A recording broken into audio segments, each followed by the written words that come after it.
Love marriage करण्याच्या विचारात आहात तर जरा थांबा, कारण आता मिया बीवी राजी तो क्या करेगा काजी असं नाही होणार आहे। आता साथिया चित्रपटासारखं गपचूप लग्न करता येणार नाही, कारण लग्नाची नोटीस आता थेट पालकांच्या मोबाईलवर येणार आहे। यामुळे घरच्यांना न सांगता किंवा चुपचाप लग्न करण्याचा मार्ग आता कठीण होणार आहे। सरकारने विवाह नोंदणी कायद्यातील तरतुदींमध्ये दुरुस्तीचा प्रस्ताव सादर केलाय। आता नव्या प्रक्रियेनुसार अर्जदार जोडप्याला एक औपचारिक घोषणापत्र सादर करावं लागेल। त्यामध्ये पालकांना विवाहाबाबतची माहिती दिल्याचा अगदी स्पष्ट उल्लेख करणं आवश्यक असेल। त्याचबरोबर आई वडिलांचं ओळखपत्र, कायमचा पत्ता आणि मोबाईल क्रमांक नमूद करावा लागेल।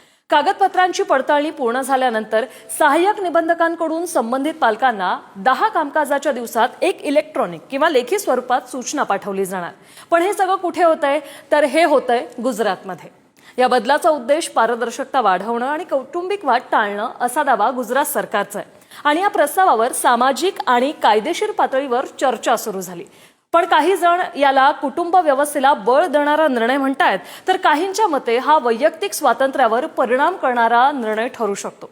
तुम्हाला या निर्णयाविषयी काय वाटतं? आणि गुजरातप्रमाणे महाराष्ट्रातही हा प्रस्ताव आणावा का? नक्की सांगा।